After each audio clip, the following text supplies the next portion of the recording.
Hey my families, welcome back to our channel. என் ரகசியம் இருதா episode 7. இதுக்கு முன்னாடி இருக்கிற எபிசோட்ல நீங்க இன்னும் பார்க்கலாட்டி பிளேலிஸ்ட்ல இருக்கு, மறக்காம செக் பண்ணி பாருங்க. இப்போ வாங்க நம்ம எபிசோட் 7 போயிடலாம். 7ஓட ஸ்டார்டிங்லேயும் நம்ம ரெண்டு பசங்களை தான் காமிக்கிறாங்க. ரெண்டு பேருமே கியூட்டா ஒருத்தர் தோல்ல ஒருத்தர் சாஞ்சிக்கிட்டு அழகா உட்காந்துருக்காங்க. நம்ம சேகி வந்து எதையோ போட்டு ஓவரா திங்க் பண்ணிட்டே இருக்க. நம்ம கண்ணு இருந்துட்டு அவனை பார்த்து, டேய் என்ன அது ஓவரா திங்க் பண்ணிட்டே இருக்க, அப்படி என்ன உன் மனசுக்குள்ள ஓடிட்டு இருக்கு அப்படிங்கிற மாதிரி கேட்க இவன் பதிலே சொல்ல மாட்டேங்கிறான். நம்ம கண்ணு இருந்துட்டு பாத்தியா, நம்ம ரெண்டு பேரும் ஒருத்தர் மாத்தியோ ஒருத்தர் ஹானஸ்டா இருப்போம்ட்டு நினைச்சேன், ஆனா நீ என்னடானா இப்படி பண்ணிட்டு இருக்க, எதை போட்டு இப்படி திங்க் பண்ணிட்டு இருக்க அப்படிங்கிற மாதிரி கேட்க நம்ம சேகி இருந்துட்டு, அது ஒன்றும் இல்லை, நான் உன்னை ஹர்ட் பண்ணிடுவேணும்னு நினைச்சு எனக்கு பயமா இருக்கு, அதை பத்தி தான் திங்க் பண்ணிட்டு இருக்கேன் அப்படிங்கிற மாதிரி நம்ம சேகி வந்து ஹன் கிட்ட சொல்றான். ஹன் இருந்துட்டு, இப்போ ஏன் நீ இதை பத்தி லூசுத்தனமா பேசிட்டு இருக்க அப்படிங்கிற மாதிரி கேட்க அவனும் இருந்துட்டு, ஏன்னா நாங்க மற்றவங்கள மாதிரி கிடையாது, நாங்க மற்றவங்களை விட கம்ப்ளீட்டா டிஃப்ரெண்டான பீப்புள்ஸ் அப்படிங்கிற மாதிரி சொல்றான் சேகி. அதுக்கு கண்ணும் இருந்துட்டு, டேய் இந்த உலகத்துல யார் தாண்டா ஒரே மாதிரி இருக்காங்க, எல்லாருமே டிஃப்ரெண்டாக தான் இருக்காங்க. ஸோ அதனால நீ ஓவரா உன்னோட மைண்டை போட்டு குழப்பிக்காம இரு. இங்க பாரு, உனக்கு ஒருத்தவங்கள பிடிச்சிருந்தா அவங்களையவும் நீ லவ் பண்ணு அப்படிங்கிற மாதிரி நம்ம கண் வந்து சேகிகிட்ட சொல்லிட்டு அவனோட கையை வந்து இவன் பிடிக்கிறான். அது நம்ம சேகிக்கு ஒரு மாதிரி இருக்கா, அவன் வந்து ஒரு மாதிரி பார்த்துட்டே இருக்கா இவனை. நம்ம கண்ணும் இருந்துட்டு அவன் கையை பிடிச்சிட்டு, டேய் என்னடா இது, உன்னோட கை ரொம்ப சில்லுன்னு இருக்கு அப்படிங்கிற மாதிரி சொல்லிட்டு அவனோட கையை எடுத்து ஊதி விட்டுட்டு இருக்கான்.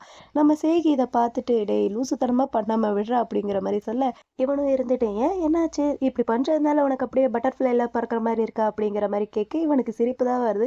பையன் அப்படியே ரொம்ப அழகா கியூட்டா சிரிக்க ஆரம்பிக்கிறான். எனக்கு இவன் சிரிக்கிறது ரொம்பவே பிடிச்சிருக்குப்பா. உங்களில் எத்தனை பேருக்கு இவன் சிரிக்கிறது பிடிச்சிருக்கு? பிடிச்சிருந்தா கமெண்ட்ல வந்து ஒரு பர்பிள் ஹார்ட் வந்து பண்ணுங்க, பார்க்கலாம் எத்தனை பேருக்கு இவன் சிரிக்கிறது பிடிச்சிருக்குன்ட்டு. ரெண்டு பேரும் இப்படி கியூட்டா சிரிச்சிட்டு இருக்க நம்ம கண்ணு இருந்துட்டு சேகிட்ட, சேகி என் கூட ஸ்டார் பார்க்க வரையா அப்படிங்கிற மாதிரி கேட்க இவனும் சரின்னு சொல்லியிருப்பான் போல. அப்புறம் அப்படியே ரெண்டு பேரும் ரோட்ல நடந்து போயிட்டே இருக்காங்க. நம்ம கண் அந்த வீட்டுக்கு வந்து 1 மாசம் ஆயிடுச்சு இல்லையா, அதனால அவன் வேற வீட்டுக்கு போறானா இல்லை வேற ஊருக்கு போறானான்னு தெரியல. நம்ம சேகி இருந்துட்டு நம்ம கண் கிட்ட, சரி நீ இங்கேருந்து மூவ் ஆன அப்புறம் என்ன பண்ண போற அப்படிங்கிற மாதிரி கேட்க நம்ம கண்ணும் இருந்துட்டு, ஃபர்ஸ்ட் நான் தங்குறதுக்கு ஒரு இடத்த பார்க்கணும், அதுக்கப்புறம் எனக்கு கொஞ்சம் டைம் கிடச்சிருச்சுன்னா ட்ராவல் பண்ணுறதை பற்றி யோசிக்கணும் அப்படிங்கிற மாதிரி நம்ம கண் வந்து சேகிட்ட சொல்லிட்டு, நீ என்ன பண்ண போற அப்படிங்கிற மாதிரி கேட்க அவனும் இருந்துட்டு, ஒன்றும் பண்ண மாட்டேன், சும்மா இப்படியே சுற்றிக்கிட்டே இருக்க போறேன் அவ்வளோதான் அப்படிங்கிற மாதிரி சொல்கிறான். நம்ம கண் இருந்துட்டு சேகிட்ட, எனக்கு இந்த காலேஜுக்கு வந்ததுக்கு அப்புறம் தான் எனக்கு அப்ராடுக்கு போகணுன்ட்டு ஒரு கனவே இருக்குது அப்படிங்கிற மாதிரி சொல்லிட்டு நம்ம சேகியை பார்த்து, நீயும் என் கூட வரையா அப்படிங்கிற மாதிரி கேட்க நம்ம சேகி இருந்துட்டு, இல்லை என்னால் இந்த கண்ட்ரியை விட்டு வெளியே எங்கேயும் போக முடியாது அப்படிங்கிற மாதிரி சொல்கிறான். கண் இருந்துட்டு, அது ஏன்டா அப்படிங்கிற மாதிரி கேட்க இவன் எதுவும் சொல்ல மாட்டேங்கிறானா. அவன் இருந்துட்டு, டேய் ஏதாவது தப்பு இப்போ பண்ணிட்டு ஓடி வந்து ஒளிஞ்சிக்கிட்டியாடா அப்படிங்கிற மாதிரி கேட்க நம்ம சேகி இருந்துட்டு, டேய் லூசுத்தனமாக பேசாதடா, கொஞ்சம் ஓவராக போகிற, லூசுத்தனமாக ரெடிகுலர்ஸாக பேசாத அப்படிங்கிற மாதிரி சொல்லிட்டு அவனோட கேப் எடுத்து போட்டு விட்டுட்டு வாடா போகலாம் அப்படிங்கிற மாதிரி நடந்து போயிட்டு இருக்கான். அப்போ நம்ம கண் இருந்துட்டு அவனோட பாக்கெட் எல்லாத்தையுமே தொட்டு தொட்டு பார்த்துட்டு இருக்கான். இதை பார்த்து சேகி இருந்துட்டு, டே என்னடா அப்படிங்கிற மாதிரி கேட்க கண் இருந்துட்டு, என் பாக்கெட்டில் வச்சிருந்த பிரேஸ்லெட்டை காணோண்டா அப்படிங்கிற மாதிரி சொல்ல நம்ம சேகி, என்னது பிரேஸ்லெட் அப்படிங்கிற மாதிரி கேட்க இவனும் இருந்துட்டு, ஆமாம் அந்த பிரேஸ்லெட் நான் உனக்கு கொடுக்குறதுக்காண்டி தான் வாங்கினேன், இப்போ காணோம் அப்படின்னு சொல்லிட்டு பையன் கொஞ்சம் ஒரு மாதிரி பதட்டமாகவே அந்த பிரேஸ்லெட் இதெல்லாமே எங்கே இருக்குது அப்படிங்கிற மாதிரி தேடிட்டு இருக்கான் அங்கேயும் இங்கேயும். ஒரு வழியாக கண்டுபிடிச்சிட்டா, எடுக்கலான்னு போகும்போது பையன் பொத்துன்ட்டு கீழே விழுந்துட்டான். கீழே விழுந்ததில் அங்கே துருப்பிடிச்ச ஆணி இதெல்லாமே இருக்கும் போல், அது வந்து அவன் கையில் குத்தி பிளட் வர ஆரம்பிக்குது. இதை பார்த்து நம்ம சேகி இருந்துட்டு ஓடி போய் அவனை பிடிச்சி, நீ ஓகேவாடா அப்படிங்கிற மாதிரி கேட்க அவன் கையில இருந்து பிளட் வர ஆரம்பிக்குது. அங்கே பார்த்தானா ஒரு துருப்பிடிச்ச ஆணி வேற இருக்குது, அதுதான் இவன் கையில் குத்தி ரத்தம் வருது போல். துருப்பிடிச்ச ஆணிங்கிறனால இன்ஃபெக்ஷன் ஆகிறதுக்கு ரொம்ப அதிகமான சான்ஸ் இருக்குது. அதனால நம்ம சேகிக்கு என்ன பண்ணுறதுன்ட்டு தெரியாமல் இவன் டக்குன்ட்டு அந்த காயத்தில் வாய வச்சு அந்த பிளட் எல்லாத்தையுமே எடுக்க ட்ரை பண்ணிட்டு இருக்கான். ஒரு 2 தாட்டி அதே மாதிரி பண்ணிட்டான். அது பிளட்டா இல்லை தண்ணியான்னு தெரியல, அவன் பாட்டுக்கு குடமாக எடுத்து துப்பிட்டு இருக்கான் சேகி. ஒரு 2 தாட்டி ட்ரை பண்ணிட்டான், 3ஆவது தாட்டி ட்ரை பண்ணுற போகிறான். அவனுக்கு ஒரு மாதிரி இருக்குது, இருந்தாலும் ட்ரை பண்ணலாம் அப்படின்னு நினச்சி பண்ணுறான். ஆனால் இந்த தாட்டி அவன் கண்ட்ரோல்லே இல்லாமல் அவன் அதிகமாக பிளட் எல்லாத்தையுமே குடிக்க ஆரம்பிக்கிறான். நம்ம கண்ணுக்கு ஒரு மாதிரி வலிக்குது போல். கண் இருந்துட்டு, சேகி என்ன பண்ணுற, போதும் நிறுத்து, எனக்கு ரொம்ப வலிக்குது, போதும் நிறுத்து அப்படிங்கிற மாதிரி ஒரு மாதிரி கத்தவும் தான் அவன் கொஞ்சம் கண்ட்ரோல் வந்த மாதிரி தெரியுது. அப்போ நிமிந்து பார்க்குறான், அவனோட கண் எல்லாமே டோட்டலாக வேற மாதிரி இருக்குது. அவன் கண் அப்படியே ஒரு மாதிரி க்ரீன் கலரில் இருக்குது. அவனுக்கு அப்படியே இன்னும் ரத்தம் வேணும் வேணும் அப்படிங்கிற மாதிரி அவன் அப்படியே பார்த்துக்கிட்டே இருக்கான். நம்ம கண் இருந்துட்டு சேகிட்ட, ஹே கொஞ்சம் அமைதியா இரு, கொஞ்சம் பொறுமையா இரு, உனக்கு என்ன ஆச்சு, நான் தான் அப்படிங்கிற மாதிரி சொல்லிட்டு இருக்க இவனுக்கு அதெல்லாமே காதுலயே கேட்கல. இவனுக்கு இப்போ பிளட்டு வேணும். அதனால அவன் என்ன பண்ணுறான்னா, நம்ம கண்ணை தள்ளி அவன் மேலே ஏறி உட்காந்து அவனை கடிக்க ட்ரை பண்ணிட்டு இருக்கான். இவனும் இருந்துட்டு அவனை அமைதிப்படுத்துறதுக்காண்டி ட்ரை பண்ணிட்டு இருக்கான். என்னடா பண்ணிட்டு இருக்கேன், நான் தான்டா, கொஞ்சம் அமைதியாயிரு, சேகி சேகி கொஞ்சம் அமைதியாயிரு அப்படிங்கிற மாதிரி கொஞ்சம் கத்துற மாதிரி பேசவும் தான் அவன் கொஞ்சம் நார்மல் மூடுக்கு வர மாதிரியே தெரியுது. அவன் அப்படியே நிமிர்ந்து பார்க்குறான். அவன் வாயெல்லாம் ஒரே பிளட்டா இருக்கு. அவனுக்கே ஒரே மாதிரி இருக்கு. சே நான் என்ன பண்ண போயிட்டேன் அப்படிங்கிற மாதிரி அவனுக்கே ரொம்ப கஷ்டமா இருக்கு. பையன் அழுகுற நிலைமைக்கு போயிட்டான். நம்ம கண்ணை பார்த்தா கண் வந்து இவன் சொன்ன எல்லாத்தையுமே நினைச்சு பார்த்துட்டு இருக்கான். நான் உன்னை ஹர்ட் பண்ணிருவானோன்ட்டு எனக்கு ரொம்ப பயமா இருக்கு. நான் மற்றவங்க மாதிரி கிடையாது. அவங்களோட கம்ப்ளீட்டா டிஃப்ரெண்டான பீப்புள்ஸ் அப்படிங்கிற மாதிரி சொன்ன எல்லாமேவும் நம்ம கண் முன்னாடி வந்து போயிட்டு இருக்கு. அப்ப மத்த 3 வேம்பயர்ஸும் அங்க வந்துட்டாங்க. ஏன்னா இவன் கீழே விழுந்ததுல சத்தம் போட்டிருப்பான். அந்த சத்தத்தை வந்து 4வது வேம்பயர் கேட்டுட்டு பாக்கி இருக்கிற 2வது 3வது வேம்பயரை கூட்டிட்டு அங்க வந்துட்டான். அங்க வந்து சேகி நம்ம ஹன் அப்படிங்கிற மாதிரி 2 பேரையுமே கூப்பிட யாருமே அங்க இருக்கிற மாதிரி தெரியல. நம்ம 3வது வேம்பயர் இருந்துட்டு டேய் நீ அந்த சத்தத்தை கேட்டியா அப்படிங்கிற மாதிரி கேட்க 4வது வேம்பயர் இருந்துட்டு ஆமா நான் அந்த சத்தத்தை கேட்டேன். அந்த சத்தம் இங்க இருந்து தான் வந்துச்சு அப்படிங்கிற மாதிரி பேசிட்டே இருக்கு. 4வது வேம்பயருக்கு அந்த பிளட்டோட ஸ்மெல் வேற வர ஆரம்பிக்குது. இங்க பிளட்டோட ஸ்மெல் வருது அப்படிங்கிற மாதிரி பேசிட்டு இருக்காங்க. இந்த பக்கம் சேகியை காமிச்சா சேகி இருந்துட்டு இதுக்கப்புறம் நம்ம ஹன் கூட இருக்கிறது அவனுக்கு தான் டேஞ்சர் சொல்லிட்டு பையன் அவனை விட்டு விலகி போலான்னு முடிவு எடுத்து அங்கிருந்து கிளம்பி போயிட்டு இருக்கான். ஆனா ஹன் விடுற மாதிரி தெரியல. ஹன் பின்னாடி இருந்து ஓடி வந்து நம்ம சேகியை ஹக் பண்ணிட்டு போகாத அப்படிங்கிற மாதிரி சொல்றான். நம்ம சேகிக்கு ஒரு மாதிரி இருக்கு. சேகி அவன் கையை அப்படியே தள்ளி விட்டுட்டு உனக்கு இன்னுமா புரியல இங்க என்ன நடக்குன்ட்டு, நான் உன் கூட இருந்தா உனக்கு தான் டேஞ்சர் அப்படிங்கிற மாதிரி சொல்றான். அதுக்கு ஹன்னும் இருந்துட்டு அது டேஞ்சரா இல்லையான்ட்டு நான் தான் முடிவு எடுக்கணும், நீ முடிவெடுக்க கூடாது அப்படிங்கிற மாதிரி சொல்றான். அதுக்கு சேகியும் இருந்துட்டு ஆனா நீ என்னால கிட்டத்தட்ட செத்துருப்படா அப்படிங்கிற மாதிரி சொல்ல நம்ம கண்ணு இருந்துட்டு ஆனா நான் இன்னும் உயிரோட தானே இருக்கேன், இன்னும் சாகலைல்ல.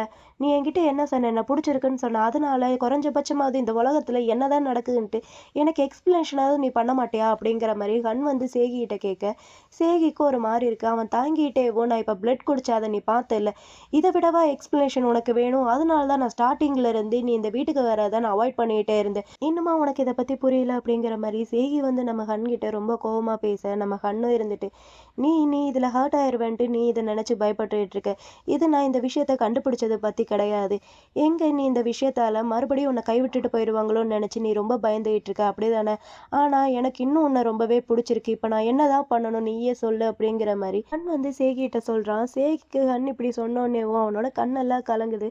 பாவம் அவன் அழுக ஆரம்பிக்கிறான். அழுதுகிட்டேவும் இருந்தாலும் அவன் மனசை கல்லாக்கிட்டு இல்ல எனக்கு இல்ல அப்படின்னு சொல்லிட்டு அங்கிருந்து கிளம்பி போயிட்டு இருக்கான். பாவமா இருந்துச்சு பாக்குறதுக்கு. இந்த பக்கம் 2வது 3வது வேம்பயர் காமிச்சா அவங்க ரொம்ப ஃபீல் பண்ணிட்டு இருக்காங்க. ஏன்னா கலகலன்ட்டு இருந்த வீடு இப்போ ரொம்ப அமைதியா இருக்கா. அது வந்து அவங்களுக்கு பிடிக்கவே இல்லை. நம்ம சேகி வந்து அவன் ரூம்ப விட்டு வரவே மாட்டேங்கிறான். 4வது வேம்பயரை பார்த்தா அவன் பாலா நாளா வீட்டுக்கே வந்து சேரல. நம்ம ஹன் எங்கடா போயிருக்கா அப்படிங்கிற மாதிரி பார்த்தா அவன் இந்த வீட்டை விட்டு போயிட்டான் போல. இப்போ அவன் என்னடா பண்ணிட்டு இருப்பான் அப்படிங்கிற மாதிரி நம்ம 3வது வேம்பயர் வந்து 4வது வேம்பயர் கிட்ட கேட்க சாரி 2வது வேம்பயர் கிட்ட கேட்க 2வது வேம்பயர்ன்ட்டு அவன் தான் நம்ம மேல கோவமா இருக்கானே அப்படிங்கிற மாதிரி சொல்றான். அப்படியே சின்னதாக ஒரு ஃப்ளாஷ்பேக்கையும் காமிக்கிறாங்க. நம்ம சேகி வந்து அன்னைக்கு இவங்கிட்ட பேசிட்டு போனான் இல்லையா, இவனும் ஃபீல் பண்ணிட்டு நடந்து போயிட்டே இருக்க இவங்க 3 பேரும் ஒரு வழி அவனை கண்டுபிடிச்சு அவங்கிட்டே வந்து நீ ஓகே வாடா அப்படிங்கிற மாதிரி அவன் கையை பிடிச்சி கேட்குறாங்க. அதுக்கு நம்ம கண்ணு இருந்துட்டு இவங்க 3 பேரையும் பார்த்து நீங்களும் ஒரு வேம்பயர் தானே அப்படிங்கிற மாதிரி கேட்க இவங்க கிட்ட எந்த ஒரு பதிலுமே இல்லை, அமைதியா இருக்காங்க. அதுலயேவும் நம்ம கண்ணுக்கு புரிஞ்சிருச்சு இவங்களும் ஒரு வேம்பயர் தான்ட்டு. என்னோட கையை விடுங்கடா, அப்பனா என்ன அந்த வீட்டுக்குள்ள இருக்க விட்டதுக்கு காரணம் உங்களுக்கு என்னோட பிளட் வந்து தேவை அப்படிதானே அப்படிங்கிற மாதிரி சொல்லிட்டு உங்க எல்லாரையுமே நான் என்னோட ஃபேமிலின்னு நினைச்சேன், ஆனா நீங்க அப்படி நினைக்கல, நான் தான் உங்க எல்லாரையுமே தப்பா புரிஞ்சுக்கிட்டேன் அப்படின்னு சொல்லிட்டு பையன் அங்கிருந்து ஃபீல் பண்ணி கிளம்பி போயிருப்பான். இது எல்லாத்தையுமே இப்போ இவங்க 2 பேரும் யோசிச்சு பார்த்துட்டு ரொம்ப ஃபீல் பண்ணிட்டு இருக்காங்க. நம்ம 2வது வேம்பயருக்கு நம்ம ஹன் செஞ்சு கொடுக்குற அந்த சாண்ட்விச் வந்து ரொம்ப பிடிக்கும் போல. அவன் மட்டும் ஏன்டா இவ்வளோ அழகாக சாண்ட்விச் இதெல்லாமே பண்ணி கொடுக்குறான், எனக்கு அந்த சாண்ட்விச் வேணும், எனக்கு ரொம்ப பிடிச்சிருக்கு, ஆனால் அது எல்லாமே மனுஷங்க சாப்பிட்ற ஃபுட்டு அப்படின்னு சொல்லிட்டு ரொம்ப ஃபீல் பண்ணிட்டு இருக்கான். 3வது வேம்பயர் தான் இருந்துட்டு விட்றா பார்த்துக்கலாம் அப்படின்னு சொல்லிட்டு கொஞ்சம் சமாதானப்படுத்திட்டு இருக்கான் 2வது வேம்பயரை. இந்த பக்கம் ரூம்ல இருக்கிற சேகி காமிச்சா சேகி வந்து தூங்க ட்ரை பண்றான். ஆனால் அவனுக்கு தூக்கமே வர மாட்டேங்குது. இவன் அவனை கடிக்க ட்ரை பண்ணது, அவன் இவனை ஹக் பண்ணிட்டு போகாதன்னு சொன்னதுன்ட்டு எல்லாமே இவன் கண் முன்னாடி அப்படியே வந்துட்டு போதே இவனுக்கு தூக்கமே வர மாட்டேங்குது. அப்படி இப்படின்ட்டு புரண்டுகிட்டே இருக்கான். இந்த பக்கம் 4வது வேம்பயர் என்ன பண்றான்னு பார்த்தா அந்த லியோக்கி பொண்ணை வந்து மீட் பண்றதுக்காண்டி வந்திருக்கான். அந்த லியோக்கி பொண்ணுகிட்ட நம்ம 4வது வேம்பயர் வந்து நம்ம ஹன் வந்து அந்த வீட்டில் தங்கும்போது ரெண்டல் அக்ரிமெண்ட் போட்டிருப்பான் இல்லையா, அந்த டாக்குமெண்ட் இதெல்லாமே எடுத்துட்டு வர சொல்லியிருப்பான் போல. அந்த பொண்ணும் சரின்னு சொல்லிட்டு எடுத்துட்டு வந்து 4வது வேம்பயர் கிட்ட கொடுக்க இவனும் ஒரு மாதிரி பார்த்துட்டு இருக்கான். அந்த பொண்ணு இருந்துட்டு டேய் நீ ஓகேவாடா அப்படிங்கிற மாதிரி கேட்க இவனும் இருந்துட்டு இல்லை நான் ஓகே இல்லை அப்படிங்கிற மாதிரி சொல்றான். அதுக்கு அந்த பொண்ணு இருந்துட்டு சரி இப்போ எதுக்கு நீ இதை கேட்குற அப்படிங்கிற மாதிரி கேட்க அவனும் இருந்துகிட்டு சொல்றான் என்ன ஒருத்தன் ஒருத்தவங்க ரொம்ப நல்லவங்கன்ட்டு சொன்னாங்க. ஸோ அது மாதிரி இருக்கிறதுக்கு ட்ரை பண்ணிட்டு இருக்கேன் அப்படிங்கிற மாதிரி அந்த ரெண்டில் அக்ரிமெண்ட்டை பார்த்து பேசிட்டு இருக்கான். இந்த பக்கம் நம்ம செய்கையை பார்த்தா நம்ம செய்கைக்கு தான் தூக்கம் வரல இல்லையா, அதனால பையன் அவன் வழக்கமாக வந்து உட்கார இடத்துக்கு வந்து உட்காந்துட்டு ஸ்டார் இதெல்லாமே பார்க்கலாம்னு சொல்லிட்டு வந்து பார்த்துட்டு இருக்கான். ஏன்னா ஸ்டார் பார்க்கறது வந்து நம்ம கண்ணுக்கு ரொம்பவே பிடிக்கும். அதனால இவனும் வெளியே உட்காந்து பார்க்கறதுக்காண்டி பார்த்துட்டு இருக்கான். ஆனால் அங்கே ஸ்டார் எதுவுமே இல்லை. என்ன இன்னைக்குன்னு பார்த்து ஒரு ஸ்டாரை கூட காணோம் அப்படிங்கிற மாதிரி பார்த்துட்டு இருக்கா. அந்த இடத்துக்கு 4வது வேம்பயர் வந்துட்டு அங்கே என்ன தெரிகிறது அப்படிங்கிற மாதிரி அவனும் பார்த்துட்டு இருக்கான். நம்ம சேகி இருந்துட்டு நம்ம 4வது வேம்பயர்கிட்ட, டேய் இத்தனை நாள் எங்கடா காணாமல் போய் தொலைஞ்ச அப்படிங்கிற மாதிரி கேட்க, 4வது வேம்பயர் இருந்துட்டு, என்னடா நீ என்னெல்லாம் நினச்சி கவலைப்பட்டுட்டு இருக்க போல, நீ கவலைப்படுறது எனக்கு தெரிஞ்சிருந்திருந்தா இன்னும் கொஞ்ச நாள் கூட காணாமல் போயிருப்பேனே அப்படிங்கிற மாதிரி 4வது வேம்பயர் சேகி கிட்ட சொல்ல, சேகிக்கு கடுப்பாது, அட போடா அப்படிங்கிற மாதிரி இருக்கான் அவன். இவன் இருந்துட்டு நம்ம சேகியை பார்த்து, நான் எனக்காக வேண்டி ரொம்ப பரிதாபப்பட்டு இப்படியே சுற்றிக்கிட்டே இருந்தேன். என்னோட ஹார்ட் வந்து உடஞ்சி போயிடுச்சு தெரியுமா, எனக்கு ரொம்ப வலிக்குது அப்படிங்கிற மாதிரி நம்ம 4வது வேம்பயர் வந்து நம்ம சேகி கிட்ட சொல்ல, சேகி இதை கேட்டுட்டு, நீ இப்போ என்கிட்ட ஏடா பேசிகிட்டு இருக்க அப்படிங்கிற மாதிரி கேட்க, இவனும் இருந்துட்டு, ஆமா நான் அவங்ககிட்ட தான் பேசிகிட்டு இருக்கேன், வேற யாருக்கிட்ட நான் பேசுறது அப்படிங்கிற மாதிரி சொல்ல, இவனும் இருந்துட்டு சரி ஓகே சாரி அப்படிங்கிற மாதிரி சாரி கேட்குறான். அதுக்கு 4வது வேம்பயர் இருந்துட்டு நம்ம சேகி கிட்ட, நீ கண்ணை போக விட்டதை நினைச்சு வருத்தப்படுறியா அப்படிங்கிற மாதிரி கேட்க, இவ இருந்துட்டு, இல்லை நான் வருத்தல படலை, நான் அவனை போக விட்டதில்லை, நான் செஞ்சது சரிதான்ட்டு நான் நினைக்கிறேன், என்னதான் நான் சரின்ட்டு நினைச்சாலும் ஆனா அப்படின்னு சொல்லிட்டு ஒரு மாதிரி ஃபீல் பண்ணேன். நம்ம 4வது வேம்பயர் இருந்துட்டு, ஆனா என்ன அப்படிங்கிற மாதிரி சொல்ல, நம்ம சேகி இருந்துட்டு, நான் அவன்கிட்ட நிறைய போய் தான் சொல்லியிருக்கேன், அவன்கிட்ட உண்மையே நான் சொன்னதில்லை, ஆனால் அவன் என்கிட்ட ஹானஸ்ட்டாக மட்டும்தான் இருந்திருக்கான், என்னால் அவன்கிட்ட அப்படி இருக்க முடியலையே, நான் ரொம்பவே கோழையான ஒருத்தன், ஆனால் நான் அவனை ரொம்பவே மிஸ் பண்ணுறேன் அப்படிங்கிற மாதிரி நம்ம சேகி வந்து நம்ம 4வது வேம்பயர்கிட்ட சொல்லி பேசிகிட்டு இருக்கேன். நம்ம 4வது வேம்பயர் இருந்துட்டு, அப்போனா போய் பாரு அப்படின்னு சொல்லிட்டு அந்த ரெண்டில் அக்ரிமெண்ட் இருக்குல்லையே அதை எடுத்து நம்ம சேகி கிட்ட கொடுக்க, சேகியும் அதை எடுத்து ஓப்பன் பண்ணி பார்த்துட்டு இருக்கான். அந்த ரெண்டல் அக்ரிமெண்ட் பேப்பரில் நம்ம ஹன்னோட கிராமத்து அட்ரஸ் இதெல்லாமே இருக்குது. அதை வந்து நம்ம சேகி பார்த்துட்டு நம்ம 4வது வேம்பயரை பார்க்க, 4வது வேம்பயர் இருந்துட்டு, என்னடா நான் இல்லாமல் உன்னால் இருந்துட முடியுமா என்ன அப்படிங்கிற மாதிரி கேட்க, அதுக்கு இவனும் அவனை பார்த்து சிரிச்சிட்டு தேங்க்யூ அப்படிங்கிற மாதிரி சொல்கிறான். இதோட எபிசோட் 7 இங்கே முடியுது. இந்த வீடியோ உங்களுக்கு பிடிச்சிருக்குன்னு நினைக்கிறேன். அப்படி பிடிச்சிருந்தா இந்த வீடியோக்கு ஒரே ஒரு லைக் பண்ணிக்கோங்க. நம்ம சேகி அந்த அட்ரஸை பார்த்துட்டு நம்ம கண்ணை தேடி போவானா என்னன்ட்டு நம்ம அடுத்த எபிசோடில் பார்க்கலாம். அதை பார்க்குறதுக்கு நம்ம சேனலை மறக்காமல் சப்ஸ்கிரைப் பண்ணி உங்களோட சப்போர்ட்டையும் கொடுங்க. Okay bye.